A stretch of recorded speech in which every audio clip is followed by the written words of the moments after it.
4 दिसंबर 1971 रात के लगभग 10 बजे अरब सागर की लहरें बिल्कुल शांत थी। कराची बंदरगाह पर मौजूद पाकिस्तानी नौसेना के अधिकारियों को बिल्कुल भी अंदाजा नहीं था कि अगले कुछ मिनटों में उनके देश के इतिहास की सबसे विनाशकारी समुद्री रात शुरू होने वाली है। रडार सामान्य गतिविधि दिखा रहे थे, जहाज अपने नियमित गश्त पर थे। बंदरगाह के भीतर तेल के विशाल टैंक चमकती रोशनी में सुरक्षित दिखाई दे रहे थे और हर किसी को विश्वास था कि भारत कभी इतनी दूर समुद्र के अंदर आकर हमला करने की हिम्मत नहीं करेगा।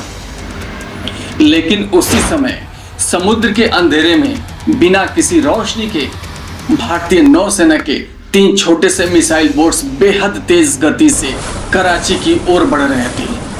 उन जहाजों पर मौजूद हर नाविक जानता था कि अगर दुश्मन ने उन्हें समय रहते देख लिया तो उनके बचने की संभावना लगभग खत्म हो जाएगी। फिर भी किसी के चेहरे पर बिल्कुल भी डर नहीं था, क्योंकि उनके सामने केवल एक ही लक्ष्य था और वो था कराची। फिर कुछ ही देर बाद एक बटन दबाया गया और भारतीय नौसेना के इतिहास की पहली एंटी शिप मिसाइल दुश्मन की ओर दौड़ पड़ी। अगले कुछ ही मिनटों में समुद्र पर आग बरसने लगी। पाकिस्तान के युद्धपोत एक एक करके विस्फोटों में बदलने लगे और कराची की रात, जो कुछ मिनट पहले तक शांत थी, अब हजारों फीट ऊंची लपटों से जगमगा रही थी। यह केवल एक हमला नहीं था, यह वो ऑपरेशन था जिसने पूरी दुनिया को दिखा दिया कि भारतीय नौसेना केवल अपने तटों की रक्षा ही नहीं कर सकती, बल्कि दुश्मन के सबसे सुरक्षित समझे जाने वाले समुद्री अड्डे को भी राख में बदल सकती है। लेकिन सवाल यह है कि आखिर भारत ने इतना जोखिम क्यों उठाया? कैसे केवल कुछ छोटे मिसाइल बोट्स ने पाकिस्तान की सबसे बड़ी नौसैनिक ताकत को घुटनों पर ला दिया? और आखिर ऑपरेशन ट्राइडेंट के सिर्फ 4 दिन बाद भारत ने फिर से ऑपरेशन पाइथन चलाने का फैसला क्यों लिया? आज की इस डॉक्यूमेंट्री में हम जानेंगे 1971 के युद्ध के उन 2 समुद्री कार्रवाइयों की पूरी कहानी, जिन्होंने दक्षिण एशिया के नौसैनिक इतिहास को हमेशा के लिए बदल दिया। दोस्तों, साल था 1971 और भारतीय उपमहाद्वीप इतिहास के सबसे बड़े मानवीय संकटों में से एक का सामना कर रहा था। पूर्वी पाकिस्तान, जिसे आज हम बांग्लादेश के नाम से जानते हैं, वहां की जनता लंबे समय से राजनीतिक और आर्थिक भेदभाव झेल रही थी। जब लोकतांत्रिक चुनाव के बाद भी सत्ता पूर्वी पाकिस्तान के नेताओं को नहीं सौंपी गई, तब पूरे क्षेत्र में असंतोष फैल गया। मार्च 1971 में पाकिस्तानी सेना ने ऑपरेशन सर्चलाइट शुरू किया। इस अभियान का उद्देश्य विरोध को कुचलना था, लेकिन इसके दौरान हजारों निर्दोष लोगों की जान गई और लाखों परिवार अपने घर छोड़ने को मजबूर हो गए। लेकिन धीरे धीरे लगभग 1 करोड़ शरणार्थी भारतीय सीमा में आने लगे। यह केवल मानवीय संकट नहीं था, यह भारत की सुरक्षा और अर्थव्यवस्था दोनों के लिए गंभीर चुनौती बन चुका था। भारत ने पहले कूटनीतिक समाधान की कोशिश की, लेकिन हालात लगातार बिगड़ते गए। आखिरकार दिसंबर 1971 में पाकिस्तान ने पश्चिमी मोर्चे पर भारतीय हवाई अड्डों पर हमला कर दिया और यहीं से भारत पाकिस्तान युद्ध आधिकारिक रूप से शुरू हो गया। जब भी 1971 के युद्ध की बात होती है, अधिकतर लोग केवल थल सेना या वायुसेना की चर्चा करते हैं, लेकिन इस युद्ध का एक ऐसा मोर्चा भी था जिसने पाकिस्तान की आर्थिक रीढ़ तोड़ दी थी। वो था समुद्र। उस समय पाकिस्तान का सबसे महत्वपूर्ण समुद्री शहर था कराची। कराची केवल एक बंदरगाह नहीं था, यहीं से पाकिस्तान के अधिकांश तेल आयात होते थे। यही नौसेना का मुख्यालय था और यही उसके सबसे महत्वपूर्ण युद्धपोत तैनात रहते थे। यदि कराची सुरक्षित रहता तो पाकिस्तान अपनी नौसेना और ईंधन की आपूर्ति लंबे समय तक बनाए रख सकता था। लेकिन यदि कराची पर गंभीर हमला हो जाता तो पूरा युद्ध बदल सकता था और भारत ने इसी कमजोर नस को पकड़ लिया था। लेकिन इसके साथ भारतीय सेना के पास कई सारी चुनौतियां भी थी। हालांकि योजना की जितनी आकर्षक लगती थी, उसे पूरा करना उतना ही कठिन लगता था। उस समय भारतीय नौसेना के पास आधुनिक युद्धपोत तो थे, लेकिन कराची तक पहुंचकर हमला करना बेहद जोखिम भरा था। समस्या केवल दूरी की नहीं थी, कराची के आसपास पाकिस्तान की समुद्री निगरानी बहुत मजबूत थी। उनके पास युद्धपोत, गश्ती जहाज, तटीय रडार और वायु समर्थन उपलब्ध था। यदि भारतीय जहाज समय से पहले पकड़ लिए जाते तो वे दुश्मन के विमानों और नौसैनिक हमलों के आसान निशाने बन सकते थे। यानी यह मिशन जीत और विनाश दोनों के बीच बहुत पतली रेखा पर खड़ा था। लेकिन हमारी सेना के पास एक उम्मीद थी, और वो थी सोवियत मिसाइल बोट्स। इसी समय भारतीय नौसेना के पास एक नया हथियार आया। वो था सोवियत संघ से खरीदी गई ओसा श्रेणी की मिसाइल बोट्स। ये जहाज आकार में छोटे थे, लेकिन इनकी सबसे बड़ी ताकत थी स्टाइक्स एंटी शिप मिसाइल। यह मिसाइल दर्जनों किलोमीटर दूर से दुश्मन के बड़े युद्धपोत को भी भारी नुकसान पहुंचा सकती थी। लेकिन इन मिसाइल बोट्स की एक बड़ी कमजोरी भी थी, इनकी समुद्री दूरी सीमित थी। वे लंबे समय तक खुले समुद्र में ऑपरेशन नहीं कर सकते थे।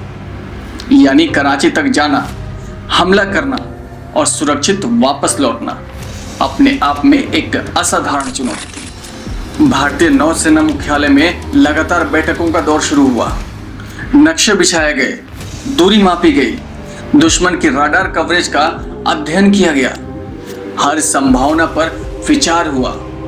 योजनाएं बिल्कुल साफ थी, हमला तेज होगा, सटीक होगा और दुश्मन को संभलने का समय भी नहीं मिलेगा।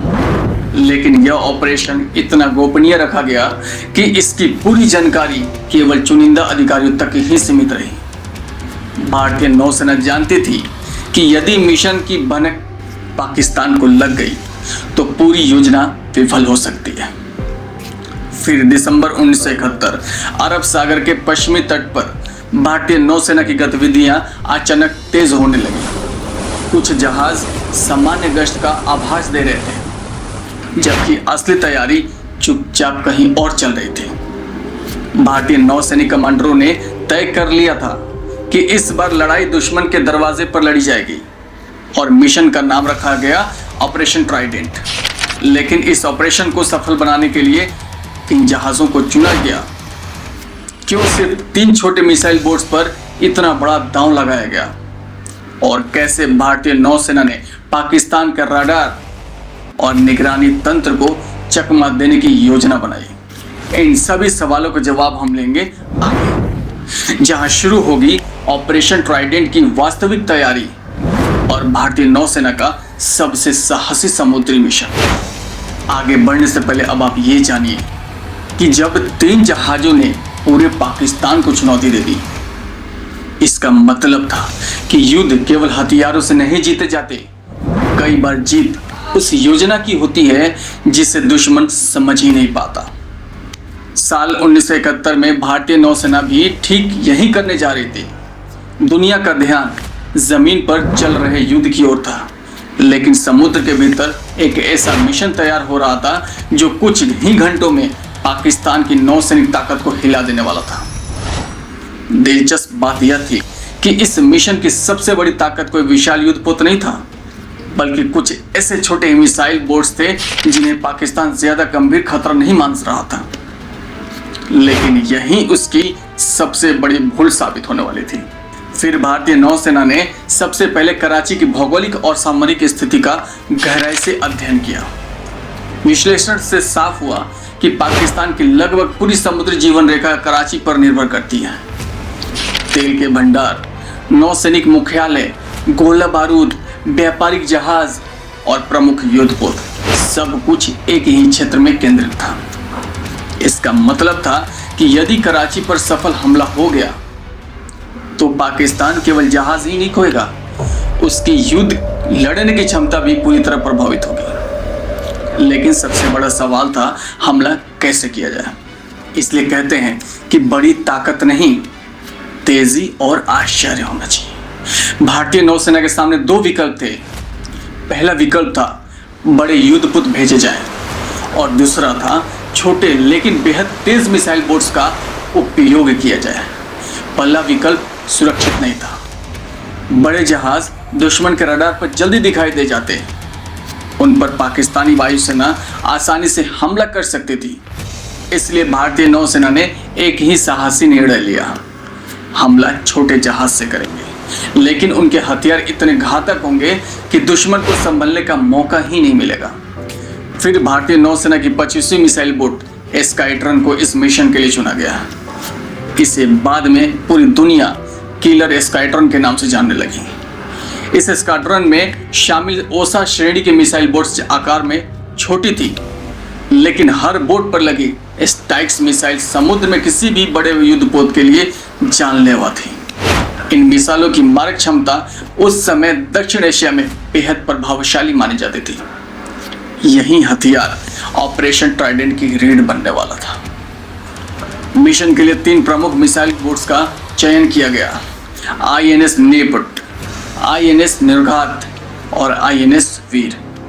इनके साथ 2 एंटी सबमरीन एस्कॉर्ट जहाज भी लगाए गए, ताकि यदि रास्ते में किसी पाकिस्तानी पनडुब्बी का सामना हो तो उसका मुकाबला किया जा सके। पूरे टास्क ग्रुप का नेतृत्व अनुभवी नौसैनिक अधिकारियों के हाथों में था, जिनके सामने केवल एक उद्देश्य था, कराची पहुंचो, हमला करो और सुरक्षित लौट आओ। लेकिन इसकी सबसे बड़ी समस्या थी दूरी। योजना जितनी शानदार थी उतनी ही कठिन भी थी। ओसा मिसाइल बोट्स बहुत तेज थी, लेकिन उनके ईंधन की क्षमता सीमित थी। वे इतनी लंबी दूरी तय करने के लिए डिजाइन नहीं की गई थी। यदि वे सीधे कराची जाती तो वापस लौटने के लिए पर्याप्त ईंधन बचने की संभावना बहुत कम थी। इस समस्या का समाधान भी भारतीय नौसेना ने बेहद चतुराई से निकाला। सहायक जहाजों की मदद से मिसाइल बोट्स को यात्रा के दौरान आवश्यक सहयोग दिया गया और पूरे मिशन की गति तथा मार्ग को इस प्रकार तैयार किया गया कि ईंधन की खपत न्यूनतम रहे। यानी युद्ध केवल गोलियों से नहीं बल्कि गणना से भी जीता जाता है। इस ऑपरेशन की सबसे बड़ी ताकत थी रहस्य। बहुत कम अधिकारियों को पूरी योजना की जानकारी थी।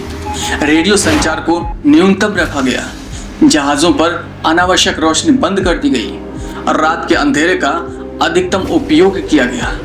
समुद्र में उनकी मौजूदगी लगभग अदृश्य। पाकिस्तान को यह आभास तक नहीं था कि भारतीय नौसेना उसके सबसे महत्वपूर्ण बंदरगाह की ओर बढ़ रही थी। फिर 4 दिसंबर 1971 मिशन शुरू हुआ।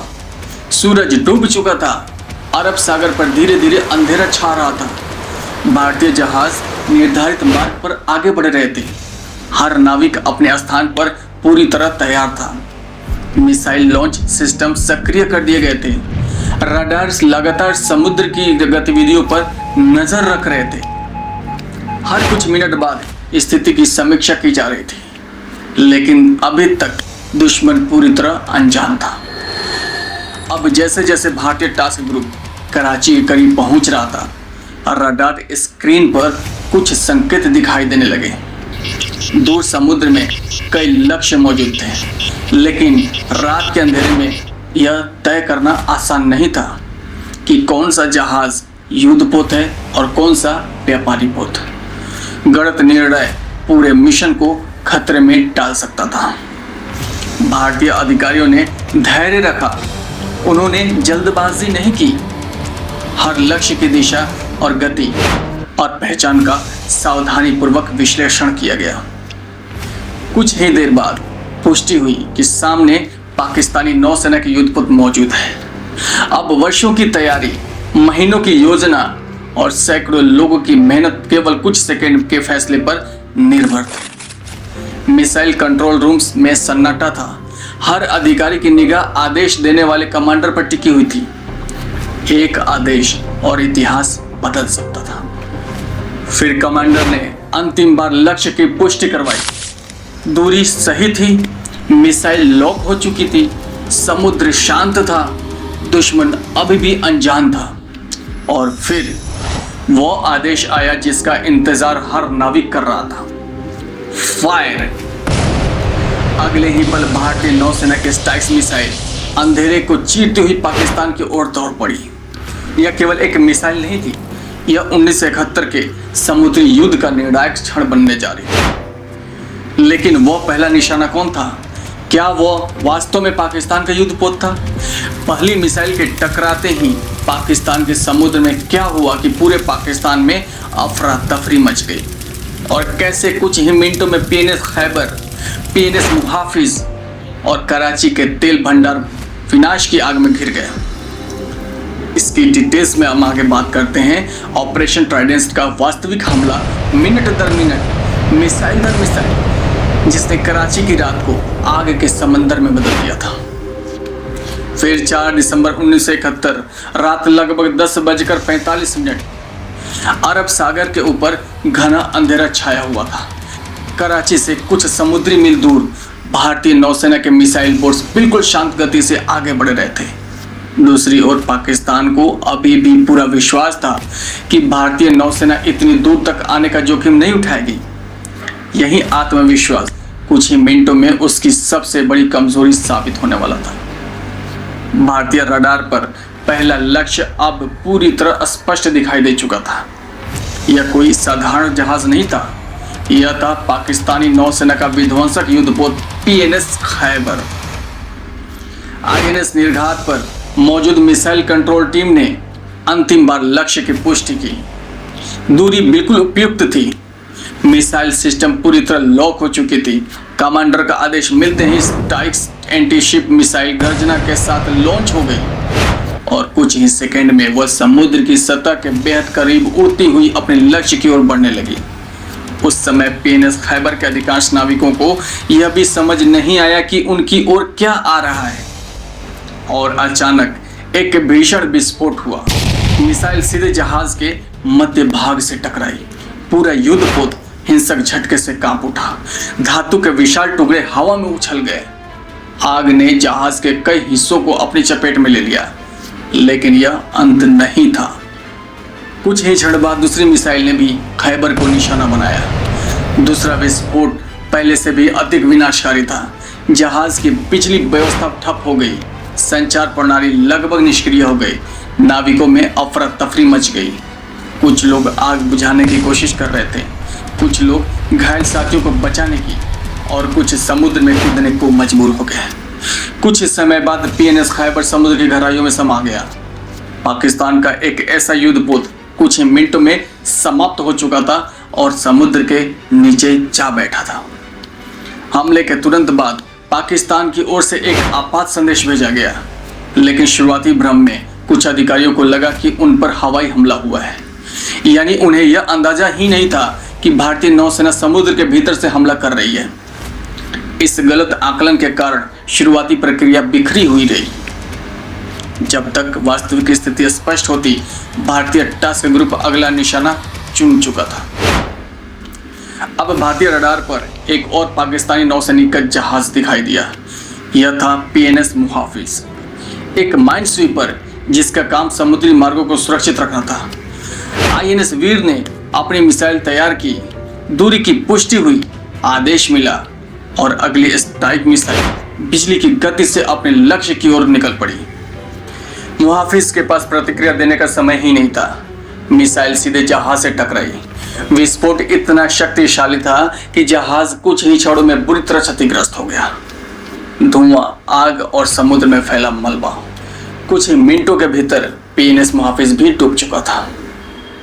फिर भारतीय नौसेना का उद्देश्य केवल युद्धपोतों को नष्ट करना नहीं था, वह पाकिस्तान की युद्ध क्षमता को भी कमजोर करना चाहती थी। इसलिए अगला लक्ष्य बना एक व्यापारी जहाज, एमवी वेनस चैलेंजर। यह जहाज सैन्य सामग्री और आवश्यक आपूर्ति ले जा रहा था। भारतीय मिसाइल ने उसे भी गंभीर क्षति पहुंचाई। जहाज में भीषण आग लग गई। इस हमले ने यह स्पष्ट कर दिया कि भारत केवल नौसैनिक शक्ति पर नहीं, बल्कि पाकिस्तान की युद्ध आपूर्ति श्रृंखला पर भी प्रहार कर रहा था। अब तक कराची के भीतर बैठे अधिकारियों को समझ आने लगा था कि यह कोई सामान्य झड़प नहीं है। बंदरगाह के आसपास लगातार विस्फोटों की आवाज गूंज रही थी। रेडियो चैनलों पर एक साथ कई आपात संदेश प्रसारित हो रहे थे। हर कोई जानना चाहता था आखिर हमला कहां से हो रहा है, दुश्मन कितने जहाज लेकर आए हैं, क्या यह केवल शुरुआत है। अब बारी थी आईएनएस निपट की। इसके सामने सबसे महत्वपूर्ण लक्ष्य था कराची के पास स्थित केमारी क्षेत्र के विशाल तेल भंडार। यही पाकिस्तान के लिए ईंधन का सबसे महत्वपूर्ण भंडार केंद्र था। यदि यह नष्ट हो जाता तो उसका असर केवल नौसेना तक सीमित नहीं रहता। आईएनएस निपट ने मिसाइल दागी और कुछ ही क्षण बाद एक भयंकर विस्फोट हुआ। तेल भंडार क्षेत्र में आग भड़क उठी। कुछ ही मिनटों में लपटें आसमान को छूने लगी। काले धुएं का विशाल गुब्बार कई किलोमीटर दूर से दिखाई देने लगा। आग इतनी भीषण थी कि उसे नियंत्रित करने में कई दिन लग गए। कराची का सबसे सुरक्षित माने जाने वाला क्षेत्र अब जल रहा था। कराची के नागरिक रात के अंधेरे में अपने घरों से बाहर निकल आए। लोगों ने दूर आसमान में उठती आग की लपटें देखी। किसी को समझ नहीं आ रहा था कि यह हवाई हमला है, समुद्री हमला है या युद्ध का कोई नया रूप। सायरन लगातार बज रहे थे। बंदरगाह क्षेत्र में आपात सेवाएं सक्रिय हो चुकी थी, लेकिन तब तक भारतीय नौसेना अपना उद्देश्य पूरा कर चुकी थी। ऑपरेशन का सबसे कठिन हिस्सा केवल हमला करना नहीं था, अब भारतीय जहाजों को सुरक्षित वापस भी लौटना था। यदि पाकिस्तान ने तुरंत जवाबी हमला किया होता तो समुद्र में एक बड़ा संघर्ष छिड़ सकता था, लेकिन शुरुआती भ्रम और संचार अव्यवस्था के कारण पाकिस्तान संगठित जवाब देने में देर कर गया।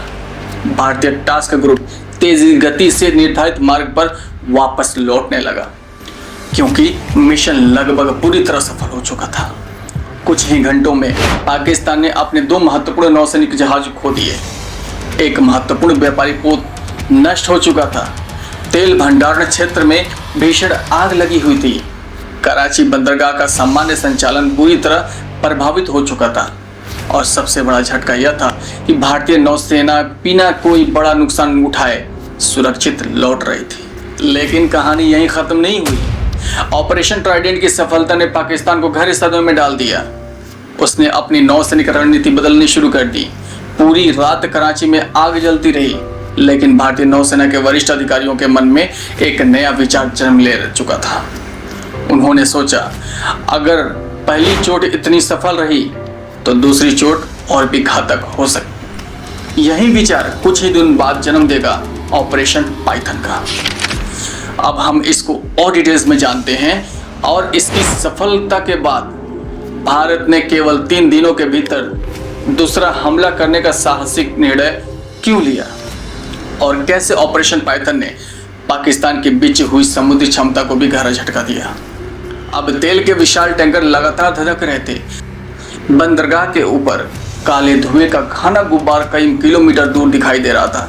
समुद्र में तैरते मलबे, डूबे हुए जहाज और बचाव कार्यों में जुटे सैनिक इस बात की गवाही दे रहे थे कि पाकिस्तान ने अपनी नौसैनिक शक्ति पर ऐसा हमला पहले कभी नहीं देखा था। लेकिन भारतीय नौसेना के लिए यह अंत नहीं था। असल में यह तो केवल शुरुआत थी। ऑपरेशन ट्राइडेंट के बाद पाकिस्तानी नौसेना मुख्यालय में लगातार आपात बैठकें होने लगी। हर अधिकारी के सामने एक ही सवाल था कि भारतीय नौसेना इतनी दूर तक पहुंची कैसे, और रडार उन्हें समय रहते पकड़े क्यों नहीं गए, और सबसे बड़ा प्रश्न, क्या भारत फिर से हमला करेगा। शुरुआती घंटों में किसी के पास इन सवालों का स्पष्ट जवाब नहीं था। पहले हमले के बाद पाकिस्तान ने तुरंत अपनी समुद्री सुरक्षा बढ़ा दी। कराची के आसपास युद्धपोतों की तैनाती बदल गई।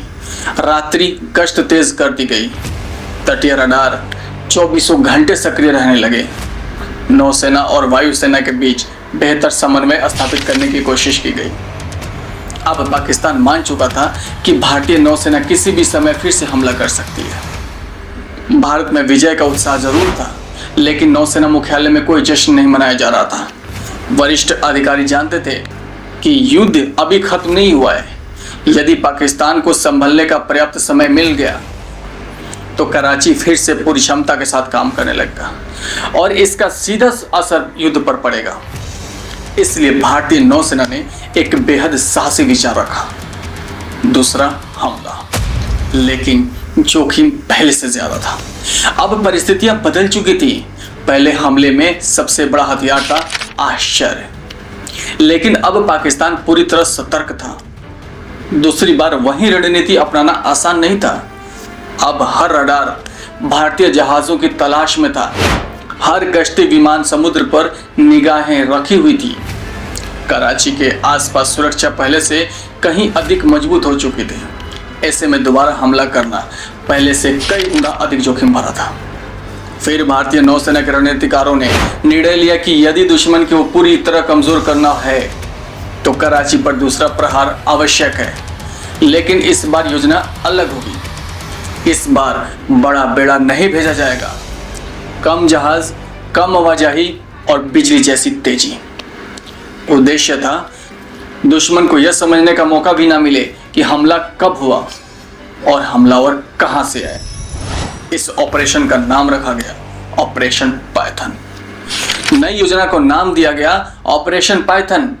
नाम अपने आप में प्रतीक था। जैसे अजगर बिना शोर किए अपने शिकार के पास पहुंच जाता है, वैसे ही भारतीय नौसेना भी इस बार बिना किसी चेतावनी के कराची तक पहुंचने वाली थी। ऑपरेशन पाइथन के लिए इस बार अपेक्षाकृत छोटा लेकिन बेहद प्रभावी टास्क ग्रुप तैयार किया गया। मुख्य आक्रमण की जिम्मेदारी आईएनएस विनाश को सौंपी गई। इसके साथ दो बड़े युद्धपोत आईएनएस त्रिशूल और आईएनएस तलवार सुरक्षा और समर्थन के लिए शामिल किए गए। पहले ऑपरेशन से मिले अनुभव का पूरा लाभ उठाया गया। मार्ग बदला गया, समय बदला गया, संचार और भी अधिक सीमित कर दिया गया। हर अधिकारी जानता था कि इस बार गलती की कोई गुंजाइश नहीं है। वहीं उधर पाकिस्तान में स्थिति सामान्य दिखाने की कोशिश की जा रही थी। बंदरगाह पर मरम्मत का काम जारी था। तेल आपूर्ति को बहाल करने की कोशिश हो रही थी।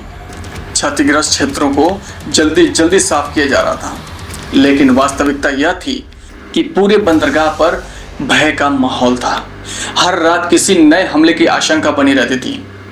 सैनिकों की नींद टूट टूट कर आती थी। सायरन बजते ही हर कोई अपनी युद्ध स्थिति में पहुंच जाता था। फिर 8 दिसंबर 1971 यानी 4 दिन बीत चुके थे।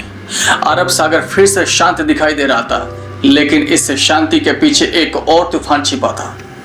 भारतीय जहाज धीरे धीरे अपने निर्धारित मार्ग पर आगे बढ़ रहे थे। इस बार वे संख्या में कम थे, लेकिन उनके इरादे पहले से कई अधिक मजबूत थे। समुद्र में रेडियो लगभग मौन था। सिर्फ रडार की हल्की आवाज और इंजनों की कंपन सुनाई दे रही थी। हर नाविक जानता था कि अगले कुछ मिनट इतिहास में दर्ज होने वाले हैं। रात गहराती गई। रडार स्क्रीन पर कराची क्षेत्र के संकेत उभरने लगे। भारतीय अधिकारियों ने एक एक लक्ष्य का विश्लेषण शुरू कर दिया। इस बार प्राथमिक उद्देश्य था बंदरगाह के भीतर मौजूद ईंधन आपूर्ति और आर्थिक ढांचे को फिर से भारी नुकसान पहुंचाना। यदि यह हमला सफल होता तो पाकिस्तान के लिए समुद्री युद्ध जारी रखना और कठिन हो जाता। आईएनएस विनाश पर मिसाइल सिस्टम सक्रिय कर दिए गए। सभी हथियार तैयार थे। लक्ष्य लॉक हो चुका था। कमांडर ने अंतिम बार पूरे दल की ओर देखा।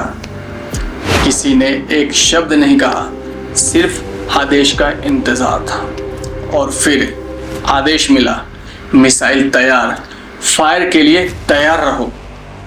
लेकिन इस बार भारतीय मिसाइलों ने किन जहाज़ों और किन ठिकानों को निशाना बनाया? क्या पाकिस्तान दूसरी बार भी भारतीय नौसेना को रोकने में असफल रहा? और कैसे ऑपरेशन पाइथन ने कराची बंदरगाह को लगभग पंगु बना दिया? क्या पाकिस्तान दूसरी बार भी भारतीय नौसेना को रोकने में असफल रहा? और कैसे पाइथन ने कराची बंदरगाह को लगभग पंगु बना दिया? आगे हम इसके बारे में डिटेल्स में बात करते हैं। पाइथन का पूरा हमला कैसे हुआ, मिसाइलों की गर्जना, कराची में दूसरी बार लगी भीषण आग और वह नुकसान जिसने पाकिस्तान की नौसैनिक रणनीति को हमेशा के लिए ही बदल दिया। अरब सागर एक बार फिर शांत दिखाई दे रहा था, लेकिन इस बार समुद्र की खामोशी पहले से कहीं अधिक खतरनाक थी। 4 दिन पहले हुए हमले के बाद पाकिस्तान पूरी तरह सतर्क था। रडार उसके सक्रिय थे, गश्ती जहाज लगातार समुद्र की निगरानी कर रहे थे। वायुसेना भी किसी भी संदिग्ध गतिविधियों पर तुरंत प्रतिक्रिया देने के लिए तैयार थी। पाकिस्तान को विश्वास था कि अब भारतीय नौसेना दोबारा इतनी आसानी से उसके सबसे महत्वपूर्ण बंदरगाह तक नहीं पहुंच पाएगी। लेकिन उसी समय अंधेरे समुद्र में भारतीय नौसेना का छोटा सा टास्क ग्रुप कराची की ओर तेजी से बढ़ रहा था। आईएनएस विनाश पर सभी अधिकारी अपने अपने युद्ध स्थान पर मौजूद थे। मिसाइल लॉन्च सिस्टम पूरी तरह सक्रिय था। रडार ऑपरेटर लगातार लक्ष्य की दूरी और दिशा की पुष्टि कर रहे थे। कमांडर जानते थे कि अब कोई दूसरी कोशिश नहीं होगी, जो करना है इसी रात करना है।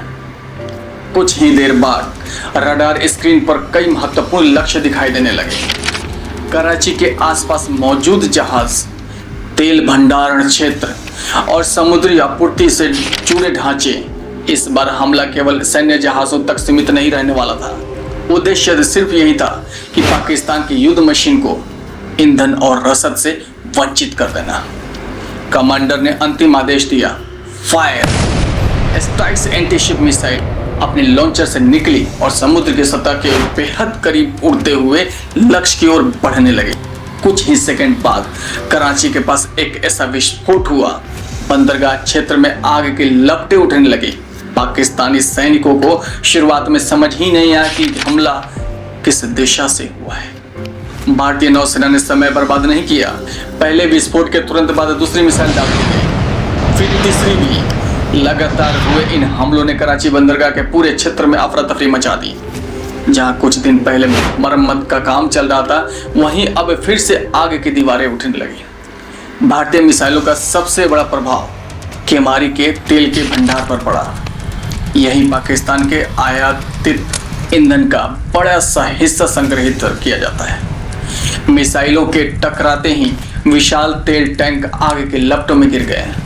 जलता हुआ ईंधन चारों ओर फैलने लगे और आग इतनी भीषण थी कि उसका प्रकाश कई किलोमीटर दूर तक साफ साफ दिखाई दे रहा था। रात का अंधेरा अचानक नारंगी रोशनी में बदल गया। शहर के लोगों को लगा कि शायद कोई बड़ा हवाई हमला शुरू हो गया है। सायरन लगातार बज रहे थे। अस्पतालों को अलर्ट पर रखा गया। फायर ब्रिगेड की टीमें लगातार एक स्थान से दूसरे स्थान दौड़ रही थी, लेकिन आग इतनी तेज फैल रही थी कि उसे नियंत्रित करना बेहद कठिन हो गया। तेल जलने के कारण उठने वाला धुआं पूरे बंदरगाह क्षेत्र पर छा गया। अब तक पाकिस्तान को स्पष्ट हो चुका था कि हमला समुद्र से हुआ है। नौसेना और वायुसेना दोनों को तत्काल सक्रिय किया गया। गश्ती जहाजों को भारतीय टास्क ग्रुप की तलाश में भेजा गया। लड़ाकू विमानों ने भी समुद्र के ऊपर खोज अभियान शुरू किया, लेकिन भारतीय जहाज पहले ही अपना काम पूरा कर चुके थे। उन्होंने निर्धारित मार्ग पकड़ा और तेज गति से वापसी शुरू कर दी। ऑपरेशन पाइथन की सबसे बड़ी उपलब्धि केवल मिसाइलों का निशाना नहीं था। असल सफलता यह थी कि भारतीय नौसेना दूसरी बार भी कराची तक पहुंची, हमला किया और बिना किसी बड़े नुकसान के सुरक्षित लौट आए। युद्ध केवल रणभूमि पर नहीं लड़ा जाता, कई बार अर्थव्यवस्था पर लगाया गया एक प्रहार गोलियों से भी अधिक प्रभावित साबित होता है। कराची बंदरगाह पर हुए हमलों के बाद समुद्री व्यापार प्रभावित हुआ। तेल भंडारण सुविधाओं को भारी क्षति पहुंची। जहाजों की आवाजाही में बाधाएं आई। विदेशी जहाजों और बीमा कंपनियों ने जोखिम का पुनर्मूल्यांकन किया। इसका असर युद्धकालीन आपूर्ति व्यवस्था पर भी पड़ा। 1971 से पहले कई नौसेनाएं मानती थी कि समुद्री युद्ध केवल बड़े क्रूजर, विध्वंसक और विमान वाहक पोत तय करेंगे, लेकिन भारत ने यह धारणा बदल दी।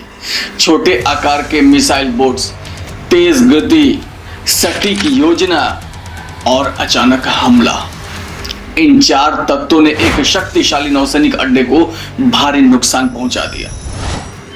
इसके बाद दुनिया की कई नौसेनाओं ने छोटे मिसाइल प्लेटफॉर्म और एंटी शिप मिसाइलों के महत्व को नए दृष्टिकोण से देखना शुरू कर दिया।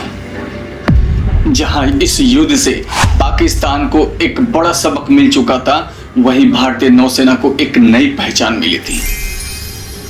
ऑपरेशन ट्राइडेंट और ऑपरेशन पाइथन के बाद भारतीय नौसेना की प्रतिष्ठा अंतर्राष्ट्रीय स्तर पर बढ़ी। अब उसे केवल एक क्षेत्रीय नौसेना नहीं माना जाता था, बल्कि ऐसा नौसेना के रूप में देखा जाने लगा जो साहसिक, योजनाबद्ध और दूरगामी अभियान चलाने में सक्षम है।